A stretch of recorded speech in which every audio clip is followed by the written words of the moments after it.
In ancient times, the Rings of Power were crafted by the Elven Smiths, and Sauron, the Dark Lord, forged the One Ring, filling it with his own power so that he could rule all others. But the One Ring was taken from him, and though he sought it throughout Middle-earth, it remained lost to him.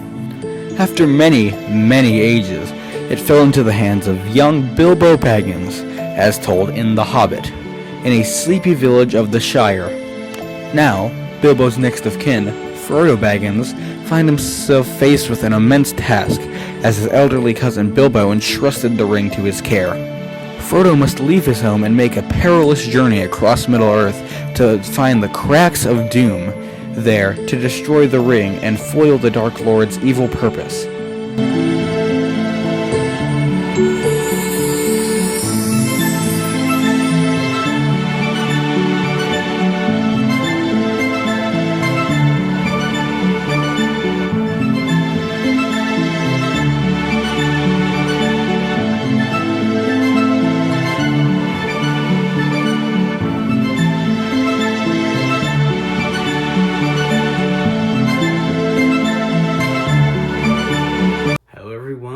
Welcome to another book review on my channel.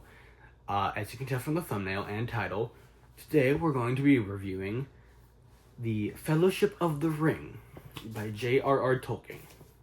This is my copy of The Lord of the Rings. As you can see, it's all the books into one.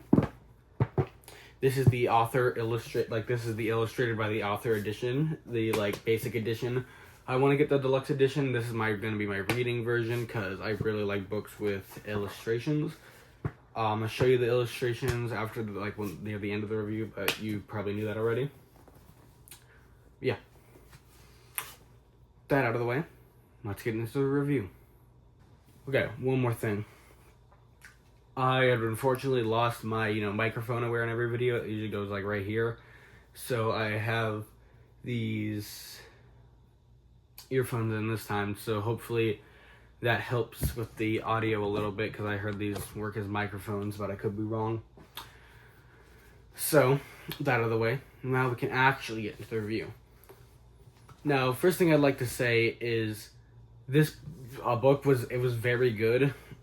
Definitely 5 stars just on its own, without the Two Towers or Return of the King. It had one of the best chapters that I've ever read ever. I'll get to that later though.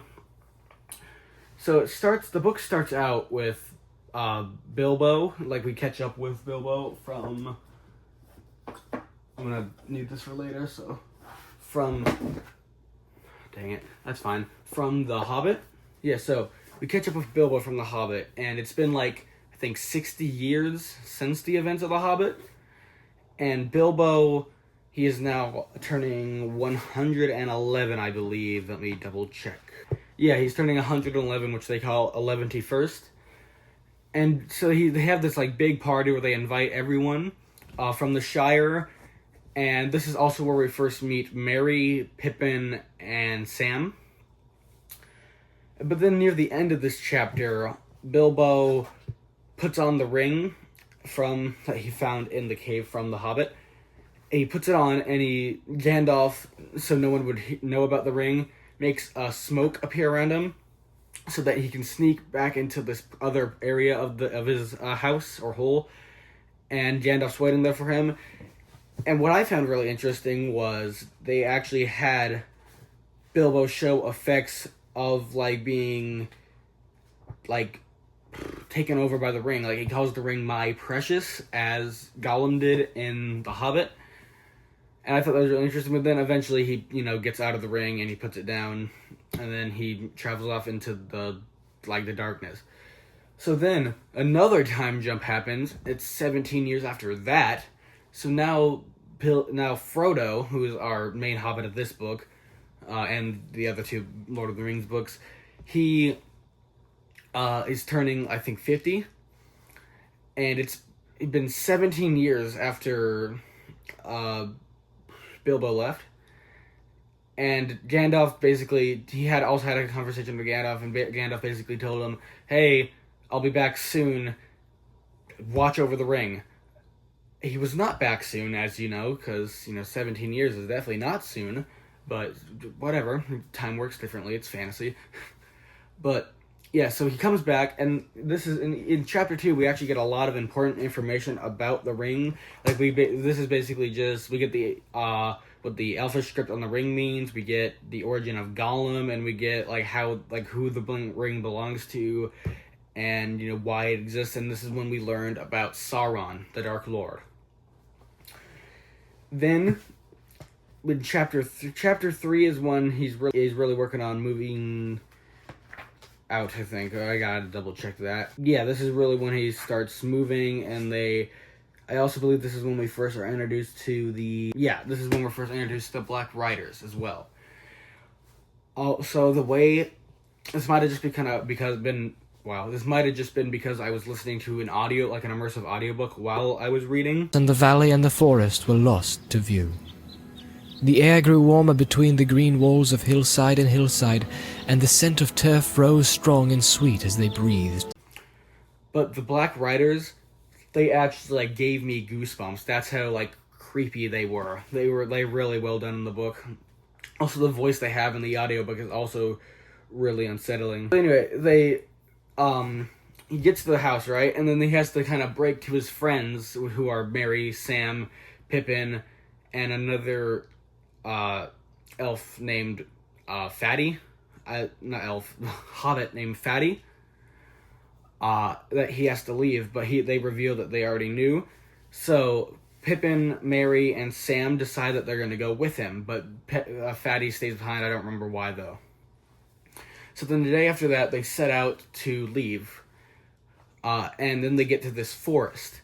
And the forest, has this weird urban legend around them. And then the trees, starts attacking them. And this is where we meet my favorite character in the book so far, Tom Bombadil. Now, Tom Bombadil first appears in the chapter The Old Forest. And the way he's introduced is he's basically seen from afar singing and trotting along in the forest. And he saves them from, I think it was Merry, who was getting killed by this tree. And he basically just saves them. And then the chapter after that is in the house of Tom Bombadil. And that is probably my second or third favorite chapter in the whole book so far. Tom Bombadil, he's just such an interesting character. He doesn't really add anything into the plot till a little bit later, but he's still my favorite character in the whole book so far. Just I'm probably gonna be him for Halloween. He's just such a good character, and I've always said this before. I sound like a broken record, but he's such an interesting character. He's not affected by the ring. He still sees people when it's put on. He doesn't go invisible when he puts it on. He's not affected by the evil power, and he basically doesn't care about it. In fact, they address this later on in the book. They think, well, why don't we just give it to Bombadil?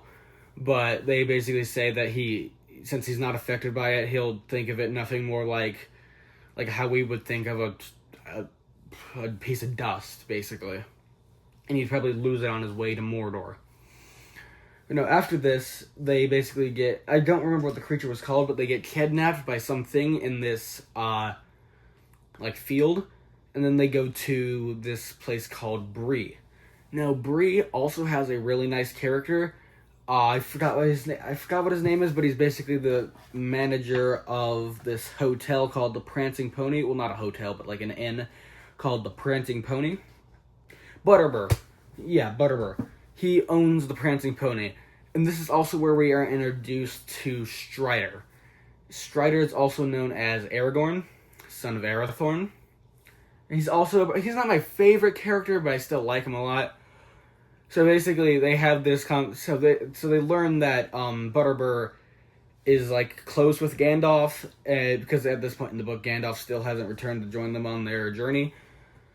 But yeah, so Butterbur gives them this note from Gandalf. It basically says he had to meet the Wizard Counselor, and there's something weird going on with Saruman. So then they know Gandalf's okay. So then this is also when they learn that Strider is Aragorn. Because early on in the book, Gandalf mentioned how he and Aragorn went for a hunt on Gollum, but they're actually making a movie based on that. I think 2 years from now, which is cool. I'm gonna watch it. But no, yeah. So so then Strider joins them on their journey, and then they start going down to the pass some more, and they are still getting pursued by the Black Riders, and this is also where they buy some ponies because their other ponies ran off. But that they also explain that they are now under the care of Bomberdale. So they buy these ponies and they keep going, right? And then later on, I keep repeating myself a little bit, but later on they but they get the Black Riders catch up with them. And then Frodo has this vision of these white riders, and this is where we end book 1, and this is where the start of book 2 takes place, which is the many meetings. Also, this is where we catch up with Bilbo and Gandalf.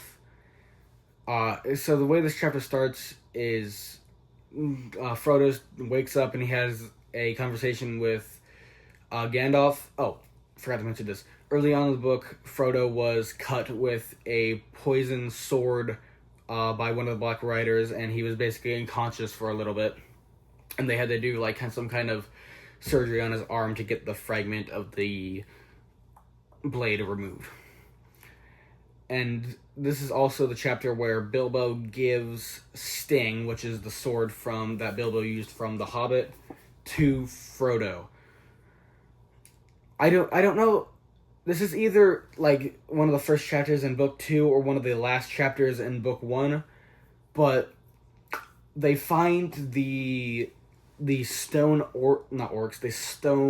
trolls from The Hobbit that Bilbo had shown the sun on in The Hobbit, and they defeated them, these trolls from this illustration here. We found these trolls, which I thought was a really nice tie back to The Hobbit, because I know that's a sequel, but still. So they find those, and I thought, again, I like that a lot. And then they keep going. And this was during a lot of schoolwork. There's a lot of stuff going on at school, some stuff going on at home. So I don't really remember the orders of things exactly. But I know now they're going on this trail, and they have to go in a cave, and they now also have Gandalf, Gimli, Legolas, and Boromir. Those who are joining them as well. So then they have to get to this winter storm, and then Frodo hears Bilbo talking to him in his mind from an earlier scene in the book. And then they have to go into this underground cave, and this is where we're coming up on one of my favorite chapters in the book, which is the bridge. It is my favorite chapter from the book. It's called The Bridge of Khazad-dûm. And if you don't know what this chapter is, it's where this scene from the movies comes from. You shall not pass!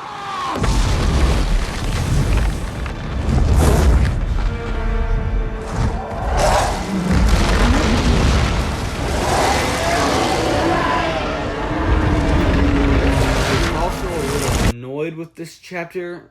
Don't get me wrong, it's a very cool chapter, and with the audiobook, it was one of the most tense things I've ever read. It easily trumps every other book I've ever read in terms of quality. It's such a good chapter.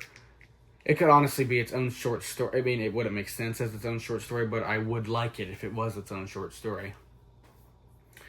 It's a very good chapter, don't get me wrong. But it does kill Gandalf. And he was already kind of not in the book very much, and he's one of my favorite characters. So that kind of annoyed me, but I still love the chapter. So then after this, they find this place called Lothlorien. They stay in Lothlorien for a few days, and then the lady of Lothlorien shows Sam and Frodo this mirror, which basically shows, I don't know, they never say what it showed Sam, but it showed Frodo back at the Shire, but something was wrong, and then it showed the Eye of Sauron. And it's also a very, not as tense as some of the other chapters, but it's still a pretty tense chapter. And then they leave Lothlorien, and they go on to the Great River, which is they have to go down this river on boats, and this is also where we get our first indication of Gollum. We see his bony hand stick out of the darkness and try to grab Frodo, and then he's let off. I don't know if I phrased that right, but that's fine. And then we get to the breaking of the Fellowship, where Boromir, like towards the end of this chapter, Boromir tries to like take the ring forcefully from Frodo, and this basically causes Frodo to run off on his own and Sam to go with him, try to follow him. So then now there's like a few groups. So there's two groups, I think. There's three. There's three. Sorry. There's Pippin and there's Merry and Pippin, Gimli, Legolas, Aragorn, and Boromir, and then there's Sam and Frodo. And then at the beginning of book 2, well, don't want to give anything away for book 2, so I'll just say this, but one of the members of the other groups dies. But yeah. So that's how the Fellowship of the Ring ends. It ends with Frodo and Sam going off on their own. And this is kind of, at the beginning of book 2, this is where we kind of get our own mixed personality. Like book 3 was book 1 of book 2, which is book 3. This is where we get like split perspectives. And I actually haven't gotten a chapter where it's has been Frodo and Sam yet. So I'm waiting for that. Hey, but no, this is a very good book. Easily 5 stars for me. Just the way the characters are written has all the same prose of The Hobbit, just more advanced. Like, okay, the best way I can describe it is, let's say The Hobbit this is the best metaphor I can think of, but The Hobbit is the sketching, like the sketch, and The Lord of the Rings, at least so far, is the final drawing. Alright, well that about wraps up my review, but before we go, I am going to show you the illustrations that are included in the Fellowship of the Ring, at least in this copy.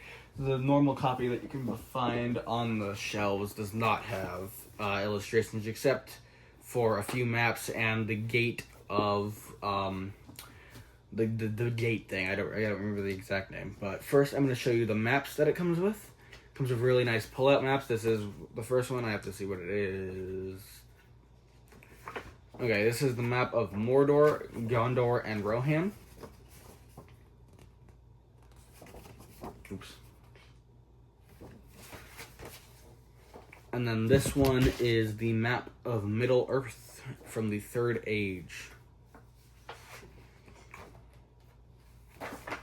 Both these maps, I think these were both drawn by Christopher Tolkien, but this could have been J.R.R. Tolkien as well. But I'm pretty sure I heard that it was Christopher.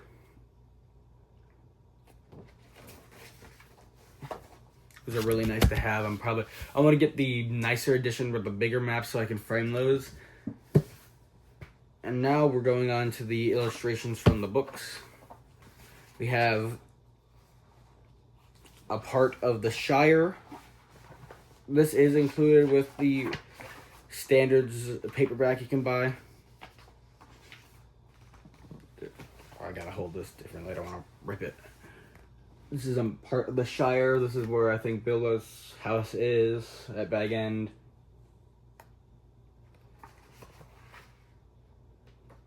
One second, I can do this better. You got the hill Hobbiton across the water.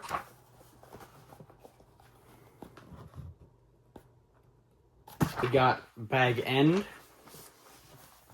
which is the house that Frodo and Bilbo lived in. Oh, sorry. I read that wrong. It's Buckland Ferry. We got Old Man Willow.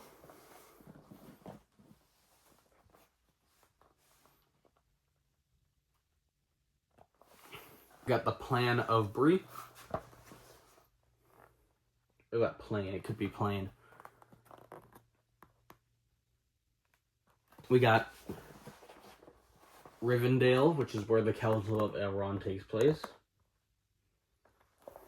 Got Rivendell looking west.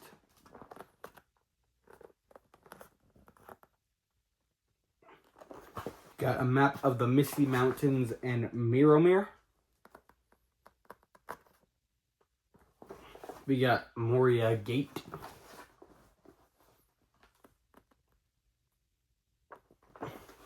Okay, this is Durin's Gate. This is the one that also comes with the standard paperback you can get. And we got the Leaves from the Book of Moria, which is scraps from a book that they found during the Bridge of Khazad-dûm.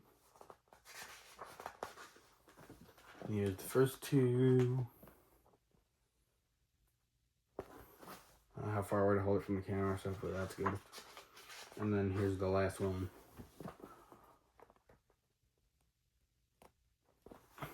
Got the Forest of Lothlorien in spring, which is really pretty. We got the Rhinos, something Falls, and the Tindruk. I don't remember that word ever being said in the book, but whatever. Those are all the illustrations from Fellowship of the Ring. I could probably say some more things about the book, but they would all just be positive things. I really don't have any negatives about the book other than Gandalf not being in it that much. But it's still a 5-star, like all the way around, very easy 5-star read. So I hope you enjoyed this somewhat review. It's more of a summary, but whatever. But I hope you enjoyed the video, and see you in the next one, which will be Two Towers. Bye-bye.